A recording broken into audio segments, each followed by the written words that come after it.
So let me start at the beginning. I was in fourth grade. It was the month of May, 1940. And I was away on a 2-week holiday in a camp. And one morning we came down to the dining room, and there was a little radio on a shelf. And we heard something about an ultimatum, about the Germans marching into Belgium. It really didn't mean much to myself and my classmates. I was only 10 years old, not quite. I wasn't going to be 10 until August. But the adults suddenly became confused. Everything became chaotic. They started rushing us out of the dining room up to the bedrooms, and we had to pack our suitcases. They put us on buses, and they took us back to Antwerp.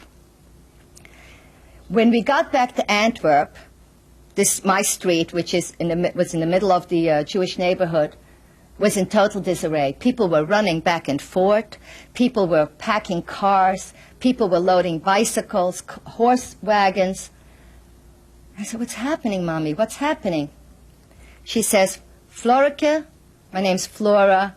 She called me Florike, which is a Flemish diminutive for the name. She says, "Everybody's going to France. We're all going to France because the Germans are coming, and they did terrible things during World War I, and we can't stay." This had nothing to do with Jews. Not only Jews were running. Everybody who could was running. The Belgians, the Christians themselves, were telling horrible stories from World War I. I won't go into the details of what they told us, but it was enough to make everyone who could, who had any vehicle at their disposal, and if they didn't, they used their legs and walked. Well, anyway, someone was kind enough to let us sit in the back of their car, which was sort of actually not in the car, but it was a trunk that opened up in those days that had a seat, like a rumble seat or whatever you want to call it. So my mother and two of us, only two of us, got stuff in there. Now, why just two of us? The third one was away at a camp, at a different camp than I had been. We couldn't find her. We couldn't get to her. We couldn't contact the camp. And I didn't really learn the whys until later. After all, at 9, if your sister isn't there and your mother says, "Well, she can't be with us," you understand. It isn't until later that I found out that my mother had a terrible decision to make. Does she wait to see if she can find the third one and risk losing the two that she had? Or does she take the two that she had with her and run? She decided she'll take the two that she had with her and was going to run. But she told anyone whom she could see to please, if they found the third one, her name was Charlotte, to please take her and keep her, that she would be back for her. The baby, who was then 2 years old, actually about 3, close to 3, had the measles. She had a high fever, and she was as sick as could be. But she got bundled up, and we went. I had a beautiful doll, and which, of course, I carried with me. My mother had just made, she loved to knit. She had just made a beautiful dress and a hat, and I held her tight.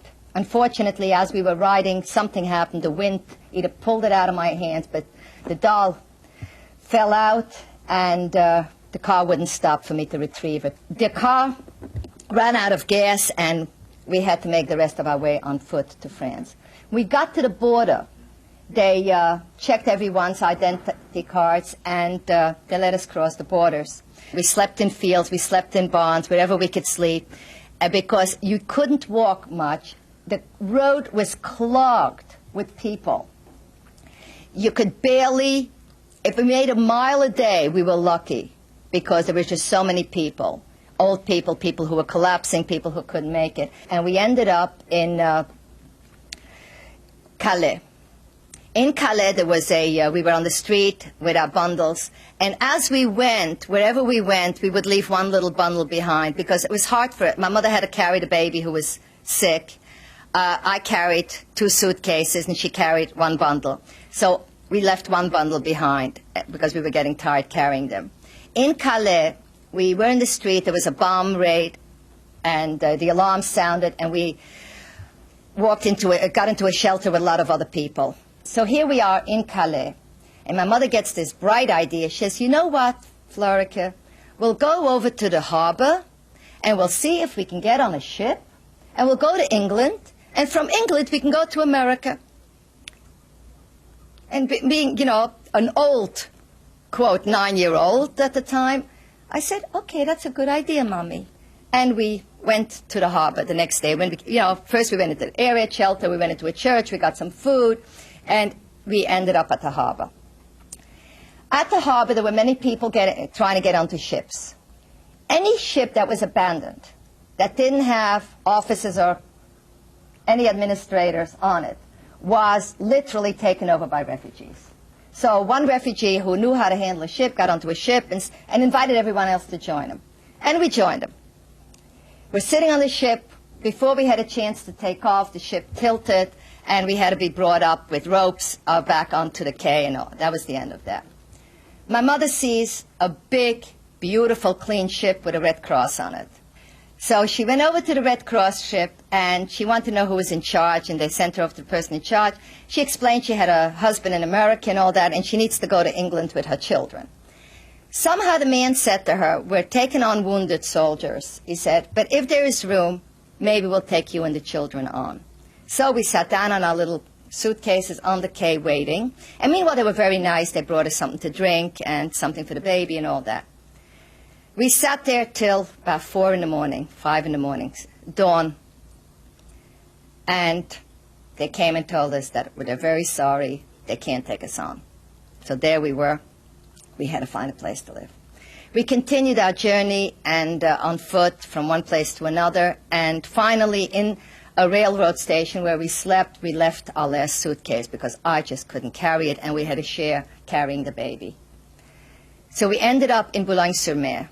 I won't go into the details. We spent a few weeks in Boulogne-sur-Mer, and finally the Germans marched into that part of France. It was northern France, and an announcement came that everyone who was not a French either citizen or legal resident had to return to the country of their origin. We went back to Belgium. We saw a lot of military German soldiers who were very kind, very polite, and food started being a little scarcer than it was before. They started handing out food stamps. Everybody had to register. We went back to school. And the summer went, and we found my sister. Someone had her. When we got back to Belgium, one of our neighbors had gotten back earlier. Somehow they had found her, and we were back together, the 4 of us. During the fall, all the Jews had to register. And apparently they did, and things started changing. I won't give you dates. I'll just tell you as things progressed. So for a while, things were still normal. At the end of our street, which was called the Lange Kiewitzstraat, there was a beautiful park where we loved going after school. It had a beautiful pond with swans and all that. After a while, Jews were forbidden to go to the park. For us, this was pure disaster because we didn't know what to do anymore after school.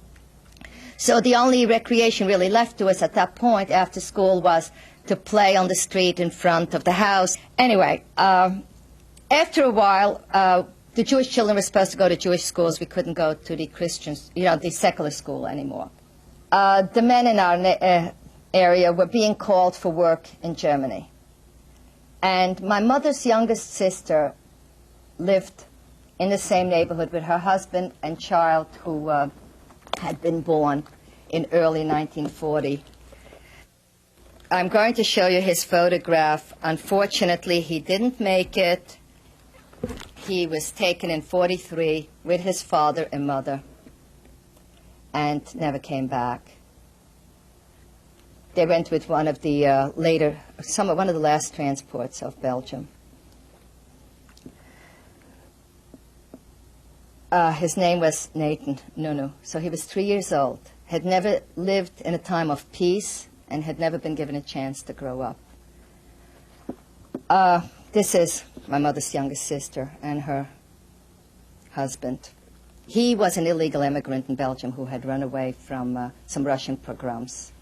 He was from Poland and had been in Russia. Anyway, my mother said to him, his name was Alex, she says, Alex, geh nicht. Don't go, she says. You're not going to come back. And it isn't that we knew. At that point, we didn't really know. The total final solution had not been implemented yet. He says, Fanny, they promised that if we go, our women and children will be fine. All the other men are signing up to go for labor. And he signed up and he went. 3 months later, they all came back. This happened twice. Twice they were called for labor. Twice they came back. Okay? After that, things changed. The synagogue, there was a big synagogue in Antwerp. And one day, all of a sudden, my friends were coming around. Flora, come quickly. There's a fire. The synagogue is burning. And we all ran to the big synagogue. And sure enough, there was already a torn Torah and things were thrown around, and the synagogue was burning. The fire engines were standing by. They were, I learned later, told they were not allowed to put the fires out. For 2 hours, they left the synagogue burning. And then, I guess, to prevent it from spreading to other buildings, they finally put the fire out. And we all stood there, stunned, watching the synagogue burn. But, of course, being a child, I still didn't totally understand the impact. It was a combination at that point of fear and, you know, this excitement that adventure brings. You know, you're witnessing something. Even now, people still run to watch fires. There's something fascinating that we can't define about a fire. Time went by again, and it was sort of mixed between peace and a quiet day and a bad day. You'd have groups coming into our street, breaking windows. We had a little bookshop with an old Jew across the street who sold, like the Jewish bookshop in Silver Spring, who sold all kinds of Jewish artifacts and books. And one day this group came in, and we were in our apartment, which was on the second floor, and they broke the windows, they dragged the guy out, they beat him up. And then the police came and they pulled him away. The one thing, let me say about the Belgian police, unlike the French police, who not only didn't help the Jews and stood back and helped the Nazis gather the Jews together, the Belgian police did not cooperate. The Queen kept begging the Germans to leave the Jews alone. The Cardinal of Belgium kept begging to leave the Jews alone. So unlike what was done at the Vatican, the Belgians as a whole, were not anti-Semite. We did not live in a ghetto like they did in Warsaw. You know, no walls were built, no guards were standing at the end of the street, technically, to prevent us from going out. But once we wore these stars, we did not venture out of our neighborhood. We were afraid. So for all practical purposes, after that, we lived in a ghetto. So we wore the stars, and life went on as normal, except that you didn't have all the foods you needed. There were bombing raids. And then something new started. Every once in a while, we didn't know when, there's at night, during the day, a van about the size like our recreation vans would pull into a street, and then the siren would go on. About 10 or 12 Gestapo men would jump out of it, would rush into a building, and would knock on doors and would get people out, would fill the van, would take off, and then that was it. We'd be fine again. We didn't know if we were okay for a couple of hours, we were okay for a day, for 2 days, we didn't know. My father was a ship's carpenter. On the ship, he befriended a gentleman who was a German Christian, who was one of the officers on one of the ships. They became the closest of friends. And during a period of time just before 1938, Carl and my father became so close that many times Carl, on a furlough, when the ship would dock back in Antwerp, would not go back to Germany to visit his family. He would stay with us for a few days. And we absolutely loved Carl. Okay? My father was in America now. The war started. We neither saw or heard from Carl. One day, my mother was trying to make it home on curfew. Okay, a curfew. That was one of the other things we set in. The curfew for the Jews was 1 hour earlier. It started at 9 o'clock for the Christians, then 8 o'clock for the Jews, then it was 8 o'clock for the Christians, 7 o'clock for the Jews. My mother's trying to make it home in time for curfew. And as she was walking, she heard her name called, Fanny, Fanny. And that was always scary at curfew. So she started running, didn't even turn around. Person was calling her again, Fanny, Fanny, Fanny. Finally, she turns around, sees a German in a German officer's uniform, and gets twice as frightened and runs even harder. But the fellow was tall, had long legs. She's about 4'11", she's a real little lady. And he caught up with her, and he grabs a hold of her. He says, Fanny, it's me, it's Carl, which at that point frightened her even more. Of course, what I'm telling you now is, those are what she told me, of course. I wasn't there when she was rushing home. I was home with my sisters. And she says, what are you doing here? And he says, Fanny, please don't be scared. I know how you feel. Don't be scared. Where are the children? How are the children? How's David? That's my father. She says, well, David is in America and the children are fine. He says, do you need anything? Do you need food? Let's go. And he started coming to see us and bringing us food and things like that. Our neighbors and friends, meanwhile, the raids were going on, and this was sort of happening in between everything else. Meanwhile, our neighbors started to say, wait a minute, what's that Deutsch Kimtsenach? Was did that dort? What is he doing there? And my mother was getting very uncomfortable. They thought maybe she was betraying someone or something, you know, all kinds of things. And she begged Carl, to our great disappointment, not to come again. So he stopped coming. One day, same scene. My mother's rushing home for curfew, and Carl meets her again. He says, Fanny, I don't have much time. If you can take the children and get out of town, do it. Now, tonight. She says, Carl, what are you talking about? Fanny, please trust me. Don't say anything. Don't ask me any questions. Take the children. Go, and don't say anything to anybody else. My mother was, of course, very confused. Rushes home, but she was always a woman of action. My mother came home, put double layers of clothing on us, took off our stars from the garments we were wearing, closed the door, we left. We went to the railroad station, and you're going to ask us, well, how could you do it? Where did you go? It's just, it sounds crazy, but it was that simple. We were just lucky. Nobody stopped us. We bought tickets to Brussels. We got to Brussels.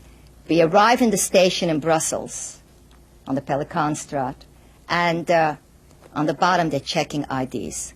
Now, had they asked my mother for her ID, because in Europe everybody has identity cards, not only was her identity card yellow, unlike the others in Belgium, which are green. Belgian citizens had green cards. Foreigners had yellow cards. This is mine. You can come see it later. And this one is from after the war already. It is yellow with a red stripe, and nobody has to even read what's on it. It says stranger, étranger in French, and vreemdeling in Flemish. In addition to that, my mother's card had Jood, Juif in French, in both languages, Jew. So all she had to do is show that card. They didn't even have to come close. Seeing this band, seeing the stamp, they would immediately take us. And they were checking sporadically. It was Gestapo standing at the bottom of the steps. What do? Fortunately, it was a good long staircase, and my mother was able to give us instructions. And it's interesting to note, we were young. By that time, I was 12. One of my sisters was 11 by then, and the baby was like about 6, all right? She told us, start a fight. Fight, pull each other's hair, scratch each other, carry on. Okay? So we left, and we had to fight, and sure enough, we get to the bottom, and one of the Gestapo men says to my mother, okay, allez, gehen Sie, you know, just to get us through, because we were really causing a ruckus. We got out, and everything's all right. My mother decided to enroll us in school. Didn't tell anybody we were Jews. And we did is, she took a neighbor into her trust, a neighbor we hardly knew. And the neighbor allowed us to use her name, Fierce. Because our name is Mendelovich, was Mendelovich, was my maiden name. And there's no way that could be either Belgian or Christian. So we enrolled in school under the name of Fierce, and we had strict instructions to be very careful, to not forget, to, you know. My sister got into a fight with someone, and turned out the brother was a Nazi, one of the Flemish Nazis. And anyway, make a long story short, the principal asked me one day, about 4 or 5 weeks after we were in school, to my mother should come to school, and she wants to talk to her. My mother comes to school, and she says, look, Mrs. Fierce, I know you're Jewish. I want to help you. And my mother says, no, we're not Jewish. We're not Jewish. She introduced my mother to Monsieur Ranson, Georges Ranson. And he was like a patron of the school. Like you have our PTA here, we had patrons. And the patrons gave money for clothes and milk and vitamins for poor children. So she put us in touch with Monsieur Ranson. And Monsieur Ranson talked her into letting us go into hiding, because things were getting to be really very dangerous. And he said we should really not be either at home or in school. He had a cousin who's here with us. She's a nun. So at that point, we were separated. My sister went to Mr. Ranson's secretary. One of my other sisters went to Mr. Ranson's brother's house, and I went to Monsieur Ranson's house until he can make arrangements to take us to the convent, which was in another town. He personally took the 3 of us, and here's how we went. He got a flatbed truck, and he drove it himself. He put each of us under an inverted fruit crate, and then the truck was loaded with regular crates with fruit. We were told to be totally silent, that he would let us know when we would stop to go to the bathroom, or whatever else we would need for a drink or whatever. But even if he stopped, unless he came, and it was a certain way he would knock on the crate, and we would, of course, hear him take off the crates from the top. But until he gave us that particular sign not to come out from under the crate, because we wouldn't know whether he was taking off the crates or not. The cities were sort of borders, and at each city edge there was a patrol that would stop cars and sporadically ask for identification. The truck was stopped. He was asked for his identification. His family, he was a Christian. He had a green card, and everything was in order. What are you carrying in the back? Well, you can see it. Vegetables, fruits. Anything else? No. They came, and we heard them knocking on the crates and everything else. At that point, I had a tickle in my throat. And I was literally dying of cough.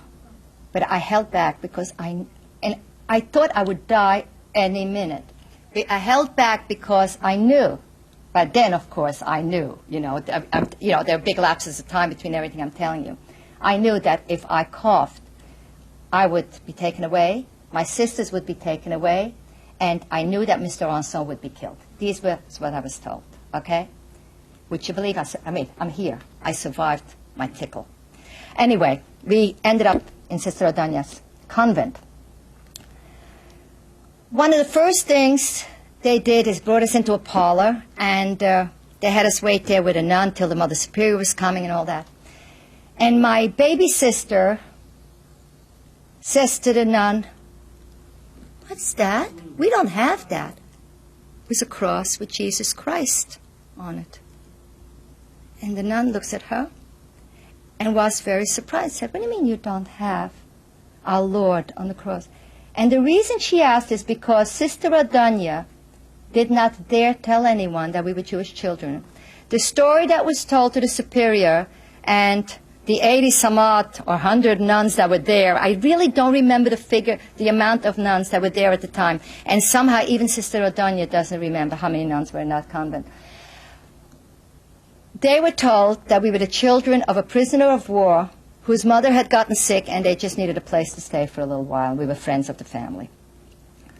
So the nun says, so she says, no, that's not what we have.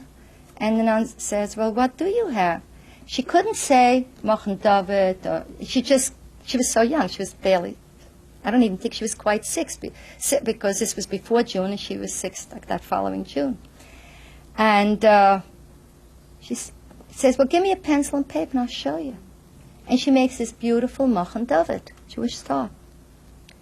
Of course, she told her Mother Superior and everything else, and they had a meeting, and it was decided that it was too dangerous to keep us. Not because they didn't want to keep us. They were, unlike Sister Adonia herself, the Mother Superior was afraid to jeopardize the lives of the nuns. So we were taken back the same way that we came, and other places were found. We were liberated in a small town in Ruisleda, near Bruges, and we were liberated by a Polish unit. How can a woman and 3 children survive, you know?